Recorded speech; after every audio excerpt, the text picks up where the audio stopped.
제가 참 좋아하는 강사 중에서 한 분이 개인적으로 어려운 일을 당하셨던 때가 있습니다. 본인이 글을 썼는데 석사 논문이었는데 그 석사 논문이 표절에 시비가 아니라 표절한 것이 드러나게 된 것이죠.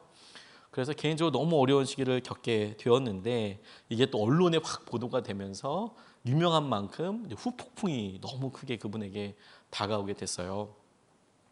어떻게 공인이 사람들 앞에서 강의하는 사람이 그럴 수가 있냐?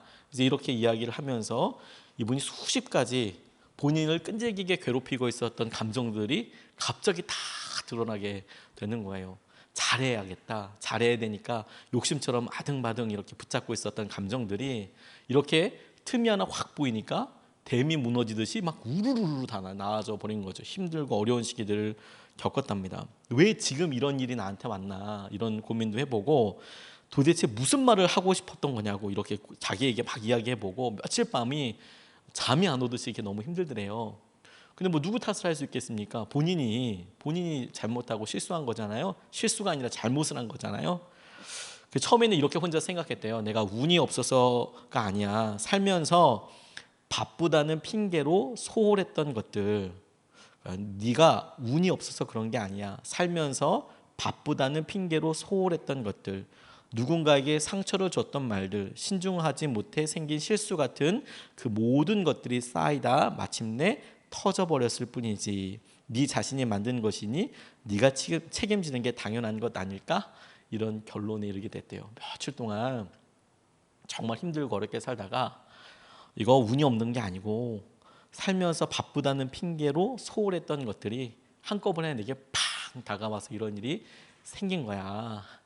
그래서 이분이 아마 논문 심사는 학교에서 논문 심사대로 다시 진행을 하고 본인 스스로가 자기 논문을 꺼내서 혼자서 내가 어떤 부분을 잘못했는지를 다 표시하고 잘못한 걸 다시 써봤대요. 솔직하게 참여하는 마음으로 다시 써보고 물론 그 논문을 다시 받아주는 것은 아니지만 학교에서 그런 여러 심사를 하고 창의성은 인정하지만 이러이러한 부분, 표절했던 부분들, 인용되지 않았던 것들에 대해서 막 정말 냉철하게 지적해주고 거기에도 솔직히 인정하고 뭐 이런 어려운 터프한 시간들을 이렇게 보내면서 있었던 일들을 이야기하시더라고요.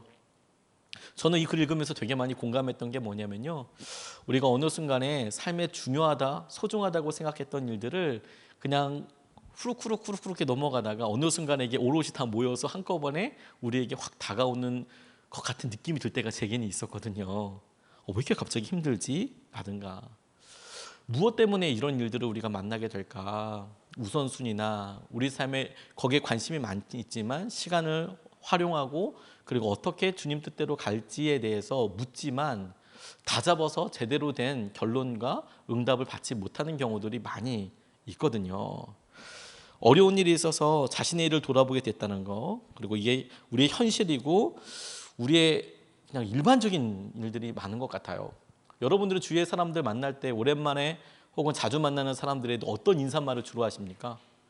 저는 제 주위에 그런 분들이 있어서 그런지 몰라도요. 바쁘시죠? 이런 얘기 진짜 많이 들어요. 그래서 안 바쁜데요? 항상 제가 얘기해요. 진짜 안 바쁘거든요. 바쁠 때만 바쁜 거지 날마다 바쁘면 살겠습니까? 근데 가만히 제가 어떤 말을 제일 많이 듣나? 어떤 말을 제일 많이 하나? 제 주위에 있는 사람들 서로 어떤 말 많이 나누나? 물론 제 주위에 목사님들이 많아서 그런지는 몰라도 바쁘시죠? 이런 이야기 많이 듣더라고요. 분주하시죠? 여러분들은 어떤 이야기를 많이 들으세요? 그래서 우리 삶에 우리가 지금 잘 가고 있는 걸까?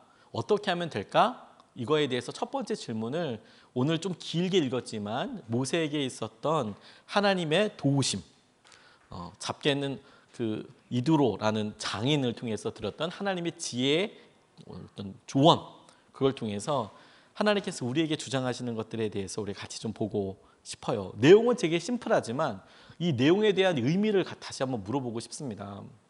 모세에게 있어서 그에게 제일 중요한 내가 이렇게 힘들어, 이렇게 경무에 시달리고 있어 라고 생각될 때 우리에게도 똑같이 제일 중요한 게 뭐냐면 내가 힘들어, 바빠 라는 것에 대해서 솔직하게 인정하는 거예요.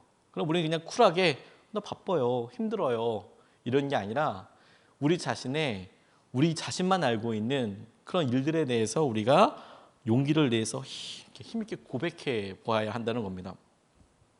여러분 자신에게 솔직하게 나 힘들구나, 이런 고백 혹시 해보신 적 있으세요? 나 정말 힘들구나. 아, 나 좀 힘들 때네. 저는 그게 잘 안 되더라고요. 오히려 저희 집사람이 저한테 여보 많이 힘들죠?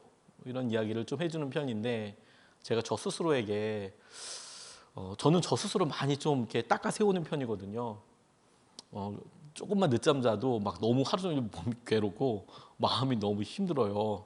새벽 예배 끝나고 뭐 잠깐 졸아도 와 그냥 마음이 너무너무 힘들어요. 뭐 해야 되고 그래서 저 자신에 대해서 참 쉽지 않은 경우들이 많이 있거든요. 제가 참 좋아하는 장로님 중에서 너무 존경하는 장로님 한 분이 계시거든요. 그분과 같이 우리 예수 동행일기라고 같이 그날 있었던 것들을 나누는데 그날 하루 자기 자신에 대한 평가를 이렇게 써보는 그런 퍼센트가 있어요. 100분율이니까 100%가 만점이니까 주로 100점 만점이라고 생각하면 쉽잖아요. 근데 이분이 아주 큰 대학의 대학 병원장이시거든요. 근데 자기에 대해서 몇 퍼센트 오늘 하루 주님과 보냈나 이런 걸 평가할 때 주로 2% 이렇게 쓰세요. 2%, 3%. 제가 보기엔 참 되게 귀한 분이거든요. 근데 막 분주하게 회의하다 보면 내가 그렇게 있다 없다. 근데 저는 그게 너무너무 이해가 갈 때가 있더라고요. 내가 나에 대해서 얼마나 점수를 주나. 오늘 13절로 16절 말씀에 길게 나와 있지만 이런 이야기입니다. 이드로가 가만 보니까 모세가 혼자서 일을 다 하고 있네요. 혼자서 일을 다 하고 있네요. 그래서 여기에 주목하게 된 단어 하나가 뭐냐면요. 14절에 자네 혼자만 앉아서 일을 처리하는가라는 말이 자네 혼자만 이 일을 처리하는가. 이것을 두 가지 의미로 해석하고 적용해 볼 수 있게 됐어요. 하나 뭐냐면 우리 스스로가 느낄 때 나 혼자서만 일하네. 죄 다 놀고 있네. 라고 우리 스스로가 생각이 들 때.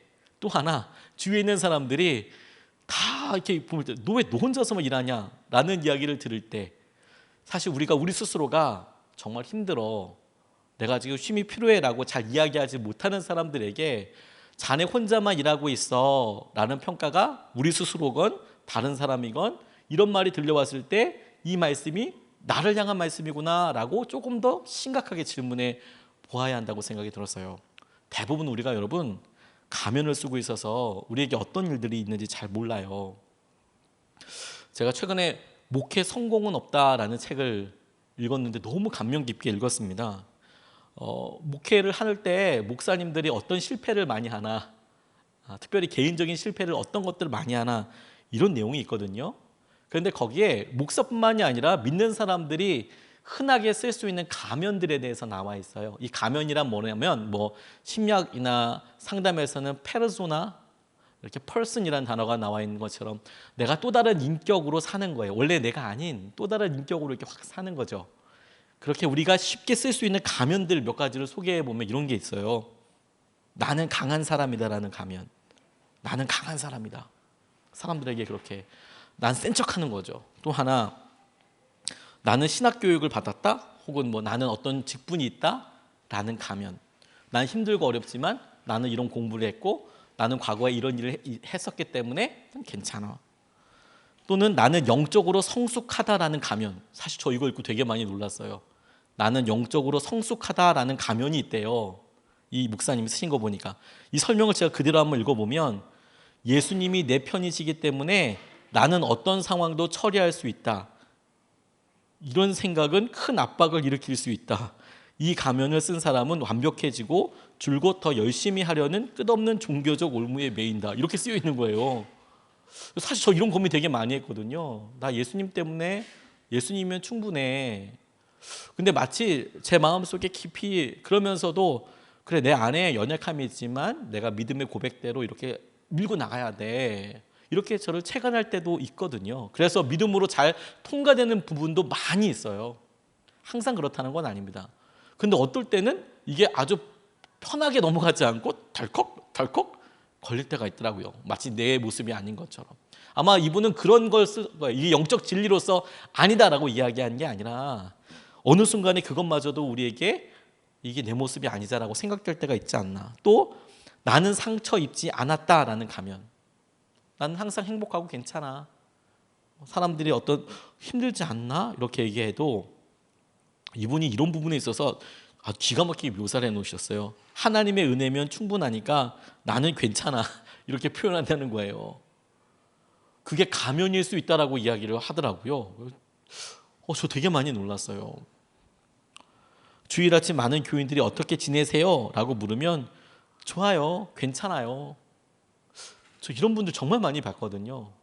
제가 넘어서 그분의 삶들이 어떤지 너무 잘 아는데, 그래서 진짜 하루 종일 기도하고 간절히 기도하는데 막상 그분한테 물어보면 피식 웃으면서 괜찮대요.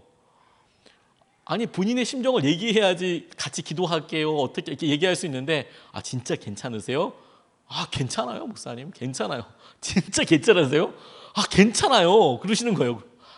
그럼 제가 이제 사실은 누구한테 들었는데 이렇게 얘기할 수가 없잖아요. 그러면 이제 난 때가 아닌가 보다. 근데 저 이런 분들 정말 많이 봤어요. 그게 가면일 수 있다는 겁니다. 또 하나, 내가 얼마나 많이 참고 있는지 아는가라는 가면. 이번 주에 엉망인 사람들과 심각한 문제들을 너무 많이 상대했어. 이제 좀 쉬어야겠어. 이런 식으로 이야기한다는 거예요. 이건 아까와 정반대의 경우죠. 나 충분히 일했으니까 교회 오늘 내가 맡았던 일? 나 모르겠다. 누군가 하겠지. 이제는 누군가 할 거야. 난 충분히 일했어. 라는 가면을 쓸 수도 있대요. 처음에 얘기했던 은혜의 가면과는 정반대의 가면도 있는 거예요.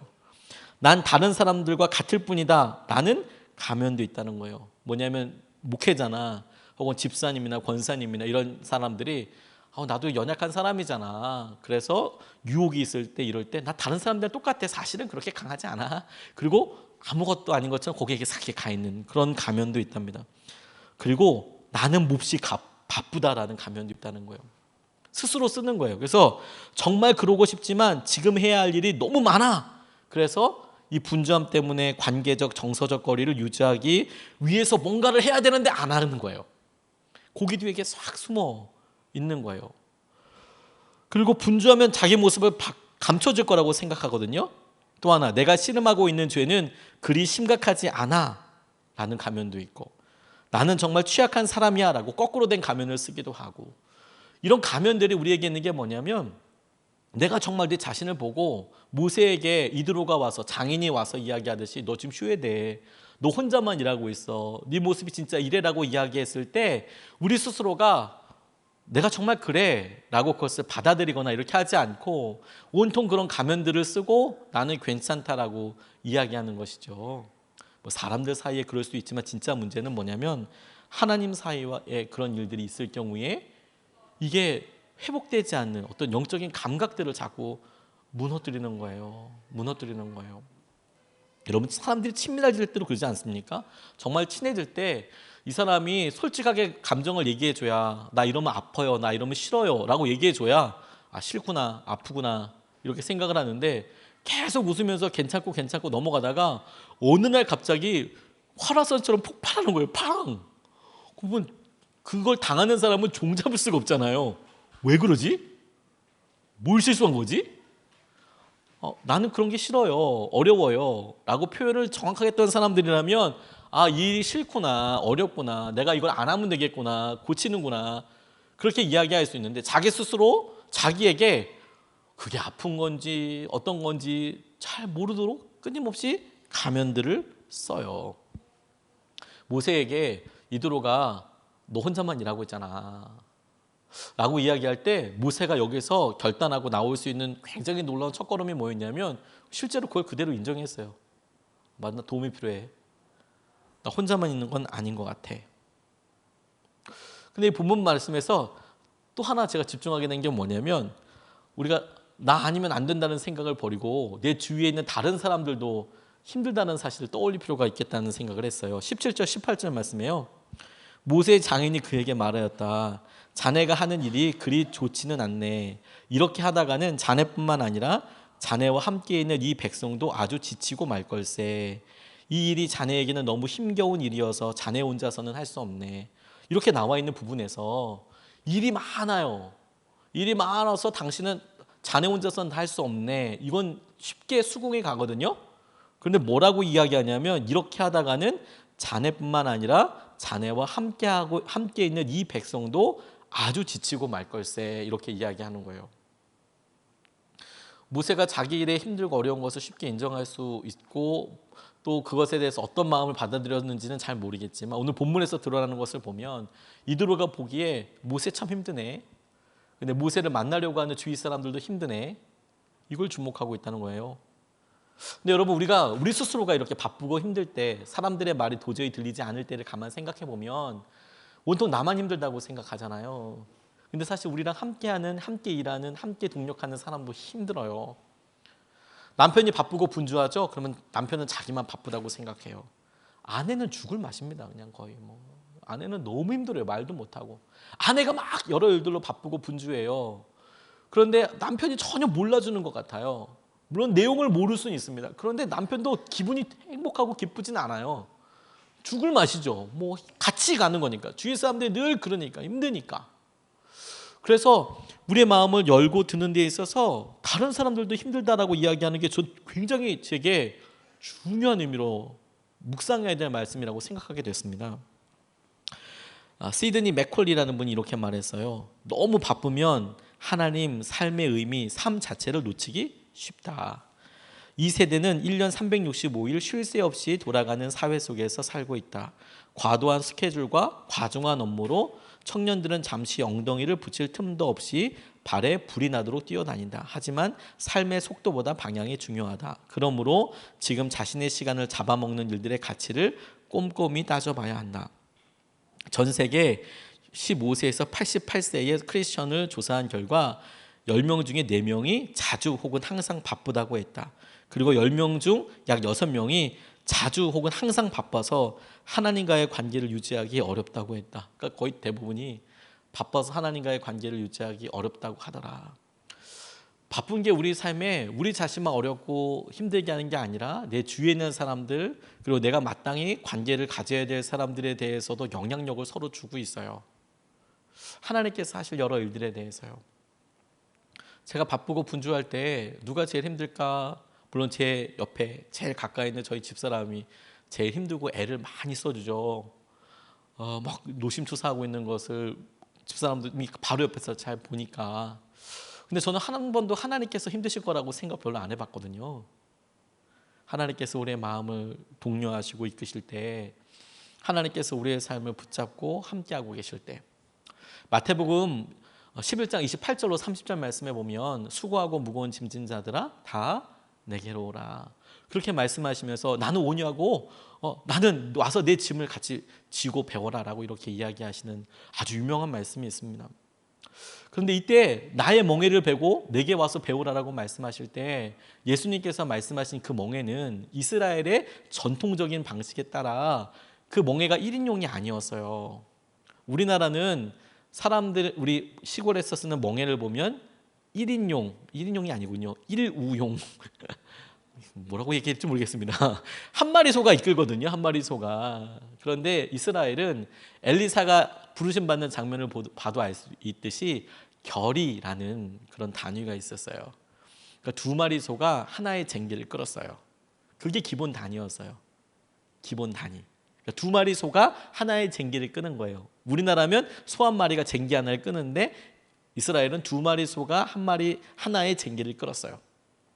주님 뭐라고 얘기하냐면 나의 멍에를 메라라고 이야기해요. 나의 멍에.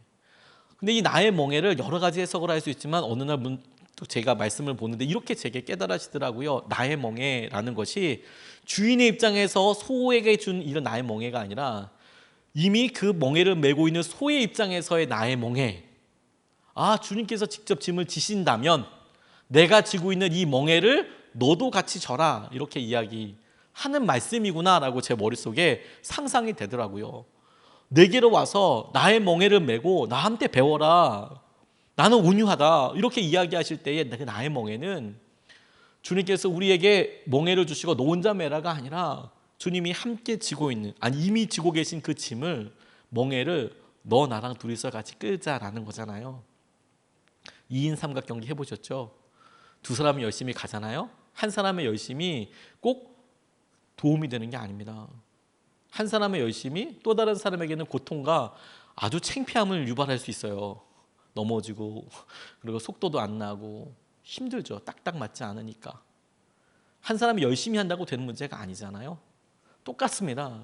주님께서 우리에게 너 나의 짐을 메잖아 라고 이야기할 때 하나님께서 우리에게 가지고 계신 계획, 하나님께서 우리에게 통해서 하시고자 싶은 일들, 그걸 이루지 못했기 때문에 그냥 하나님이 심정적으로 괴로웠다 이렇게 이해하자는 것이 아니라, 우리가 똑같이 누군가랑 갈 때 속도가 느리기 때문에 아프고 힘들고 방향이 다르기 때문에 당겨야 되고 서로 영향을 받고 하는 일들에 주님께서는 그 자리 그 곁을 직접 우리에게 내어주셨거든요, 사랑으로. 그래서 그분에게 우리가 하고 있는 여러 일들이, 분주하고 바쁘고 나아가고 있는 일들이 가장 커다란 아픔이고 그리고 어려움이 될 수 있었겠구나, 이렇게 적용해 볼 수 있겠더라고요. 우리 자신만 힘든 게 아니라 우리 주위에 있는 사람들도 충분히 힘들고, 그 대표적인 분이 우리 안에서 함께 일하고 계시는 그 주님이 제일 어려울 수 있겠다라고 그런 생각을 하게 됐어요. 그래서 여러분, 오늘 본문 말씀이 그냥 동력자 뽑아라 이야기를 하고 있는 거지 않습니까? 근데 이게 우리에게 이렇게 믿음으로 다시 고백되어질 수 있겠다고 싶어요. 나 힘들고 바빠요. 내가 있는 가면 있고요. 내가 오늘 설교 들으니까 진작부터 내가 모든 걸 다 내려놓고 싶었어요. 아싸, 이렇게 반응할 게 아니라, 그래서 동력자를 세우라는 말이 어떤 의미인가, 하나님의 말씀을 알려주고 하나님께서 하실 일들에 대해서 가르쳐준 이후에 그들을 천부장 백부장으로 세워서 함께 해라 라고 이야기할 때 그 의미는 어떤 의미일까? 그게 우리에게 중요하지 않습니까? 저 예수님 믿을 때 되게 힘들었어요.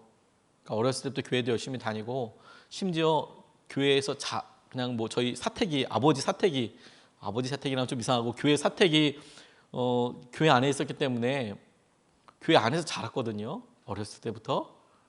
그런데 제 삶을 가만히 보니까 중학교 고등학교 때 체험도 하고 방언도 하고 그랬지만 고민을 굉장히 많이 했어요, 20대 때. 그래서 하나님 어떻게 만날 건지에 대해서 진짜 고민도 많이 하고 방황도 많이 했거든요. 근데 만나고 나니까 굉장히 간단한 일이었어요. 근데 그렇게 내가 인격적으로 주님을 만날 때까지 헤맨 걸 생각해 보면 참 너무 많이 돌아서 그렇게 갔더라고요. 너무 많이 돌아서. 굳이 그렇지 않아도 되는데 왜 그랬을까? 그런 생각이 들어요. 그런데 여러분, 그렇게 막 끌탕하고 어렵고 힘들었던 때가 있었는데, 주님을 믿고 나서 두 번째 진짜 어려운 게 있었거든요. 기적같이 힘든 일이 있었어요. 그게 뭐냐면, 이제는 내 안에 예수님이 계시는 거, 내가 예수님 때문에 구원받은 것은 이제 쉽게 믿어졌어요. 근데 진짜 믿음 생활하면서 힘들었던 게 뭐냐면, 내 안에 있는 주님은 믿어지는데 나랑 함께하고 있는 그 사람의 마음속에 있는 주님은 도저히 믿을 수가 없더라고요. 주님이 정말 저 안에 계신다면 저렇게 행동할까? 왜 저러지? 이런 생각이 막 들더라고요. 제가 청년 사역 오래 했는데 청년들 이렇게 만나다 보면 개성이 강한 사람들이 많지 않습니까? 주로 제일 저를 힘들게 했던 사람들은 신학생들이었어요. 얘네들이 참 나중에 다 후배가 될 애들인데 이렇게 말을 안 듣네, 이런 생각을 해서 조용히 뒤로 데려가서 이 학번 한번, 야, 너 왜 그러니? 그냥 물어볼까, 이런 생각이 수십 번 들었지만 안 했어요. 근데 참 너무 어렵더라고요. 뭐 단기 성경 간다고 이렇게 준비하는데요, 아무튼 안 와. 끝까지 안 와. 준비하는 모임엔 안 와. 아무튼 뭐 레포트 모임 무슨 뭐 진짜 많아. 그래서 신학교 안 다니는 친구들은 열심히 나와서 사역 준비하고 선교 준비하는데 아무튼 메롱새롱 절대 안 와. 야, 주님이 오시는 게 더 빠르겠다, 이런 생각이 들 정도로. 그래서 걔를 기필코 한 팀에서 만났어요. 공항에서. 공항 출발하는 날 공항 앞에서 만났어요. 야, 그렇게 가는데요, 참 놀라운 것은 뭐냐면, 다른 청년들은 진짜 열심히 준비했거든요. 그래서 막 밤을 새워서 뭐도 만들고 뭐 어떻게 해야 된다고. 그런데 그렇게 열심히 준비해서 현지에 딱 가니까 너무 힘든 거예요, 체력적으로. 막 몽골이라는 나라를 갔었는데 해가 안 져요. 막 새벽 저녁 10시까지 해가 안 지고 4시면 막 너무 밝은 거예요. 막 해가 하루에 몇 시간 안 지는 거예요. 그래서 하루 종일 일했는데 막 10시, 아침 10시, 새벽부터 일어나서 일했는데 막 죽을 만큼 일했는데 5시 해가 중천에 있는 거예요. 저녁 먹고 한참 지났는데 해가 여전히 있어. 그런데 막 9시 해가 여전히 밝아. 이거 어떻게 되는 거야? 막 이렇게 힘들었거든요. 그러니까 막 자매들, 뭐 형제들이 막 픽픽 나가 떨어져요. 그런데 뭐 사역은 너무 그냥 엄청난 일들이 막 일어나죠. 뭐 기도하고 준비하고 왔으니까.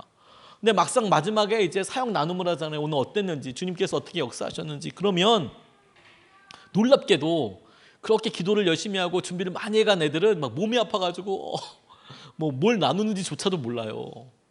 그런데 메롱새롱 진짜 어떻게 뭐 고구마를 삶아 먹듯이 계속 그렇게 다닌 그런 지체는 하나님이 살아계시고 놀랍게 이렇게 역사하셔서 하나님께서 진짜 모든 일 다 하셨다.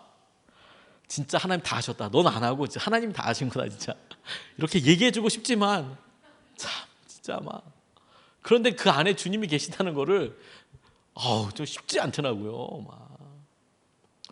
그런데 성도님들이 서로 사실 그렇지 않습니까? 우리가 뭐 일하고 의견에 어떤 불일치를 경험하게 될 때 나는 내 구원을 의심하진 않아.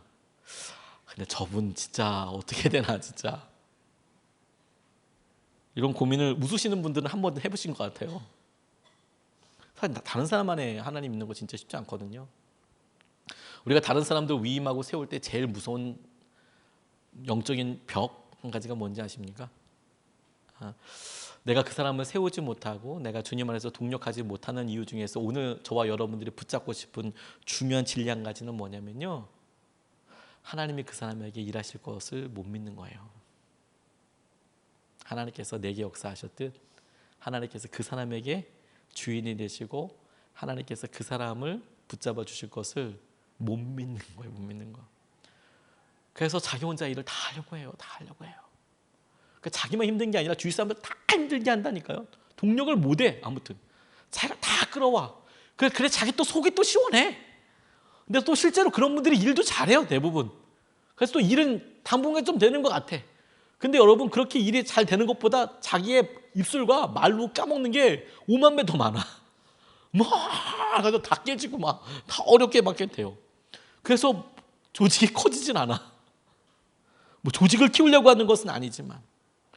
그런데 모세에게 이드로가 이렇게 이야기할 때 이드로가 생각하고 있는 게 다른 사람 세워서 하나님의 뜻대로 가리키도록 해봐라고 얘기하는 말씀이 하나님의 뜻과 훈령과 훈계를 알려주고 그리고 그 사람도 그렇게 따르도록 사람들을 다스리도록 해봐라고 이야기하는 것이 너에게 하나님께서 십계명을 주시고 율법을 주셔서 말씀하셔서 네가 지키듯이 너의 주위에 있는 그 사람도 하나님께서 그 말씀과 함께 직접 인도하실 수 있도록 네가 내어 드려야 돼, 믿어야 돼 라고 말씀하시는 거예요. 우리는요 막 여러 상황들을 다 잡고 있어야 그래야 속이 시원하다고 생각을 해요. 그렇지 않습니다. 제가 만나본 사람 중에서 가까이 좀 뭐 교제까지는 그렇지만 뭐 기도 제목도 나누고 그런 사람 중에서 제가 이거 준비하면서 핸드폰에 몇 명 있는지 한번 이렇게 봤거든요. 대충 몇 명이나 쭉 있는지. 여러분들도 뭐 그런 분들 많이 있겠지만 대충 한 1,000명 넘는 것 같아요. 다들 그 정도 있으시잖아요. 제가 그런 얘기 했더니 그 기도 제목을 듣던 그 청년 한 명이 자기는 2,000명 관리한다 하더라고요. 그럼 어떻게 2,000명 관리하냐? 그랬더니 이분은 돈을 빌려주는 일을 했어요.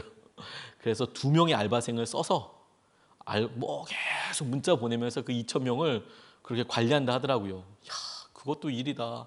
그래서 아마 그 업계에서 나름 유명한 사람이었나 봐요. 근데 저는 그거 아마 힘들어서 죽어도 못할 것 같거든요. 근데 되게 여러분들 핸드폰에는 몇 명 있는지 모르겠지만 최근에 2년 전에 인터넷 신문에서 재밌는 기사 하나가 났어요. 어떤 파워 블로거를 꿈꾸던 주예지라는 자매, 가명이겠죠. 31세였습니다. 3년 전부터 활발하게 활동하던 페이스북, 카카오 스토리, 온라인 커뮤니티 활동을 다 접었대요. 왜냐하면 평소 직접적인 대면 교류 없이 인터넷으로만 안부를 주고받는 사이가 어느 날 너무 소모적으로 느껴졌기 때문이래요. 너무 힘들다. 이거 내가 왜 해야 되나? 본인이 파워 블로거를 꿈꿨으면서 그래서 막 하다 봤는데 막 댓글 남기고 막 이렇게 하다 이게 너무 힘들었다는 거예요. 이분이 평소 연락하지도 않는 친구 생일이 사회 관계망 서비스 뭐 그런 다 뜨지 않습니까?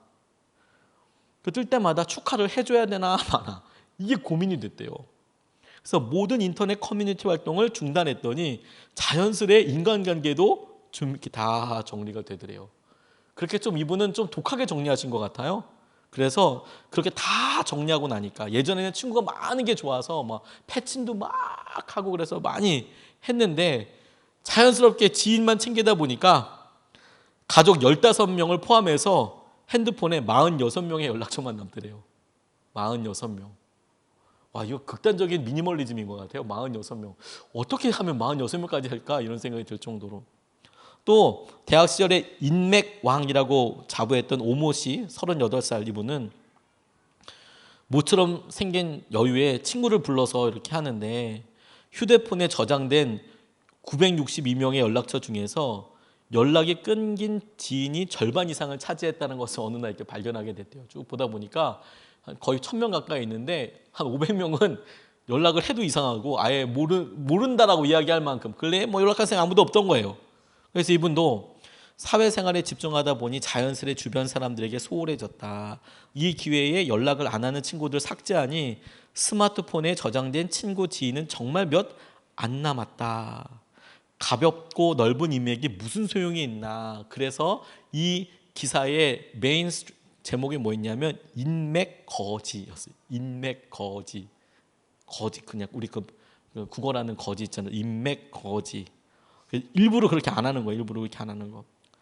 그래서 인크루트가 서베이를 해보니까 성인 남녀 2,513명 대상으로 설문조사를 해보니까 한 46% 정도가 1,100명이 넘는 사람들이 인간관계를 일부러 정리한 적이 있다.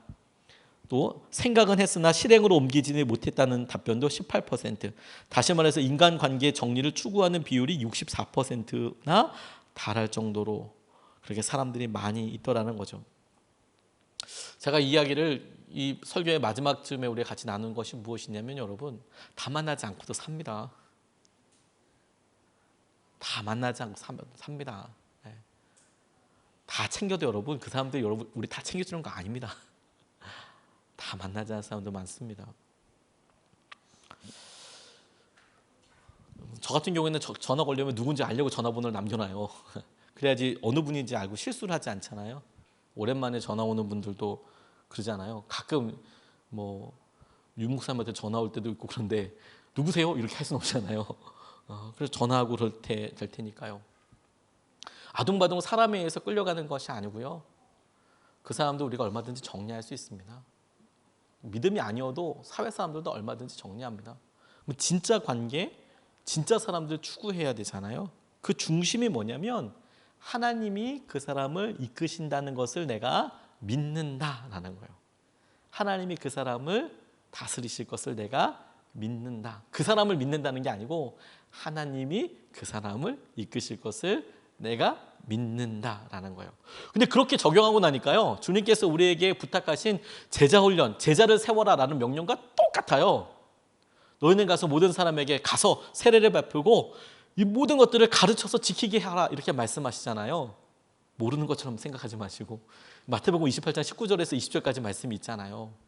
가서 네가 세례를 베풀고 모든 사람들에게 이거 가르쳐서 지키게 해라 라고 말씀하실 때 그것들 보면 사람들을 결국 믿어주고 가르치고 지키도록 해라, 사람을 세워라, 그게 주님이 하신 명령과 너무 똑같더라고요.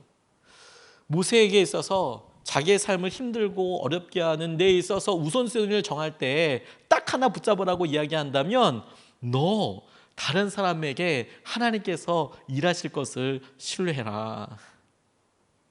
그러면 우리 안에 우선순위를 내려놓을 수 있습니다. 예수전도단이라는 선교단체에 조이 도슨이라는 분이 계세요. 평신도이세요. 이제 나이 많으신 할머니십니다. 근데 이분이 하나님의 음성을 듣는 법이라는 그런 강의로 전 세계적으로 유명한 분이세요.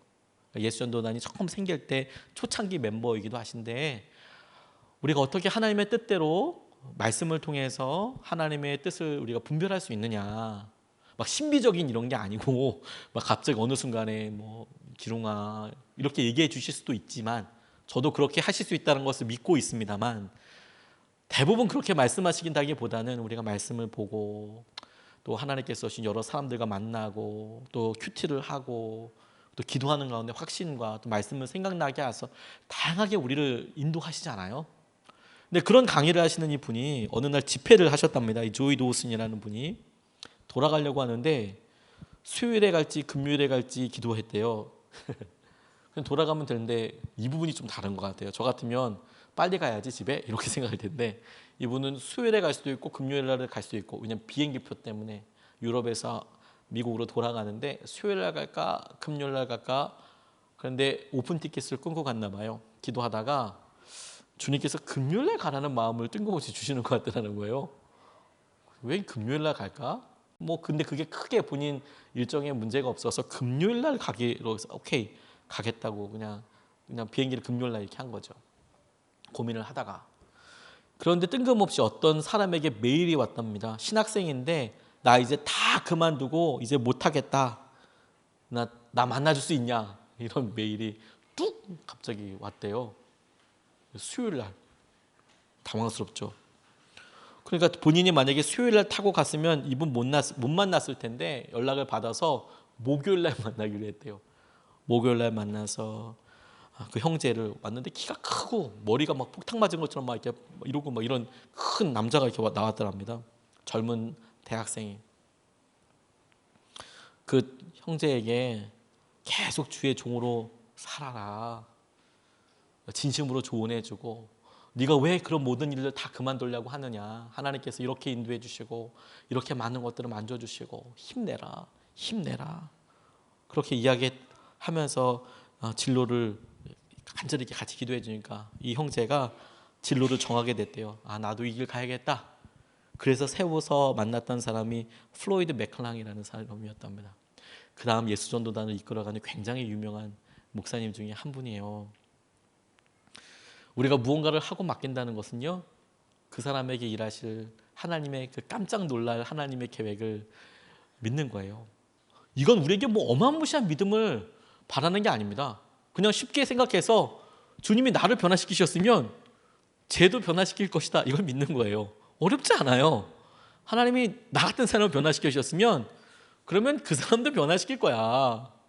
그렇게 믿는 거예요. 그래서 우리가 우선순위를 정할 때 하나님 이 일을 내가 다 할 거 아니고요.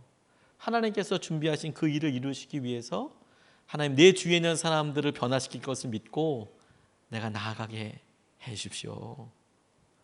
그리고 그런 마음으로 우리가 직장에서나 가정에서나 하나님께서 여전히 그 사람의 복음을 접하고 변화될 과정들이 필요하겠지만 하나님께서 마침내 그 심령을 소유하시고 변화시킬 것에 대한 희망을 절대로 버리지 않는다.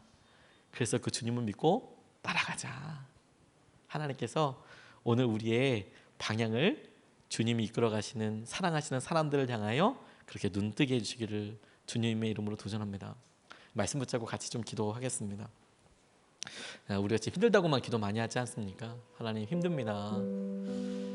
하나님 도와줄 사람이 필요합니다 라고 이야기하면서 막상 우리의 인색한 마음을 좀 주님 앞에 고백해 드렸으면 좋겠어요. 힘들다고 이야기하는데 여러분 우리는 막상 주님이 사람 보내셔도 그거 옆에 안 둡니다. 우리가 오히려 막 달달 볶아 먹어요. 믿지를 못해요. 도와주려고 사람 보내주셔도 우리가 오히려 많이 걷어찹니다. 그렇지 않습니다, 여러분. 주님께서 우리의 이런 일들, 그게 가정일이든 직장일이든 무언 일이든 하나님께서 우리에게 도움을 주시고 우리가 기도했다면 우리에게 보내주신 사람들 하나님께서 보내신 사람이라고 믿고 하나님께서 그 사람을 이끄실 것을 우리가 신뢰하고 우리를 바꾸셨듯이 하나님 그 사람과 동력하게 해주십시오. 우리가 그래서 짐을 내려놓게 해주십시오. 주님과 함께 우리 셋이서 함께 이 길을 가게 해주십시오. 우리 같이 말씀 붙잡고 이 일이 우리 가운데 있도록 우선순위를 본질 붙잡고 가게 해달라고 기도하겠습니다.